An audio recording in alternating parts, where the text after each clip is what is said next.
रामूलाल और मुस्तफा की कहानी। रामू और मुस्तफा दोनों बहुत गहरे दोस्त थे। भले ही अब दोनों उम्र में बड़े हो चुके थे, लेकिन उनकी दोस्ती बचपन से आज तक बिल्कुल मजबूत रही थी। कभी भी उनके बीच धर्म को लेकर कोई झगड़ा नहीं हुआ। रामू हिंदू था और मुस्तफा मुस्लिम, लेकिन उनकी दोस्ती में कभी कोई फर्क नहीं आया। एक दिन की बात है, दोपहर को खाना खाने के बाद मुस्तफा अपनी पत्नी सबीना के साथ घर के सामने बैठा बातें कर रहा था।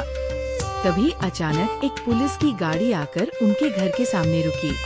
उसमें से एक इंस्पेक्टर और एक पुलिसकर्मी उतरे और बोले, मुस्तफा कौन है? क्या वो घर पर है?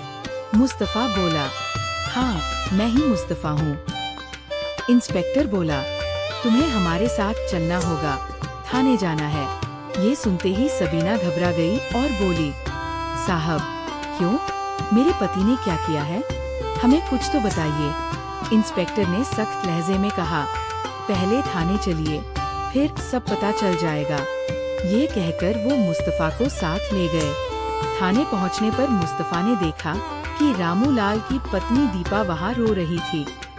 ये देखकर मुस्तफा हैरान हो गया और बोला, बहन, क्या हुआ? तुम क्यों रो रही हो? रामू कहाँ है? दीपा रोते हुए बोली, आज 2 दिन हो गए, रामू घर नहीं आया है। मैं तुम्हें बार बार फोन करने की कोशिश कर रही थी, लेकिन तुम्हारा फोन बंद आ रहा था। इसलिए मैं पुलिस स्टेशन आकर FIR दर्ज करवाई। पुलिस ने मुझसे रामू के किसी दोस्त का नाम पूछा तो मैंने तुम्हारा नाम बता दिया, क्योंकि रामू हमेशा तुम्हारे साथ ही रहता था।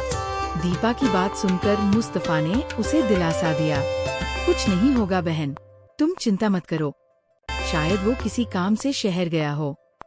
थोड़ी देर बाद पुलिस ने मुस्तफा और उसकी पत्नी सबीना से भी पूछताछ की, लेकिन दोनों को कुछ भी पता नहीं था कि रामू कहाँ गया। मुस्तफा भी बहुत चिंतित हो गया, क्योंकि रामू ने कभी बिना बताए इस तरह घर नहीं छोड़ा था। पुलिस स्टेशन से लौटकर मुस्तफा ने सबीना को घर भेज दिया और खुद स्कूटी लेकर रामू की तलाश में निकल पड़ा। उसने गांव, नदी के किनारे, जंगलों तक खोजा, लेकिन रामू कहीं नहीं मिला।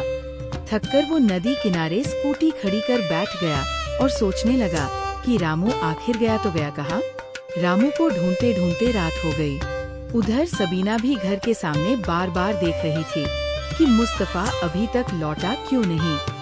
थोड़ी देर बाद मुस्तफा स्कूटी लेकर घर आया। घर पहुंचने पर सबीना ने पूछा, रामू भैया मिले? मुस्तफा उदास होकर बोला, नहीं, अब तक नहीं मिले। ये कहकर वो चुपचाप अंदर चला गया और बिस्तर पर बैठकर सोचने लगा।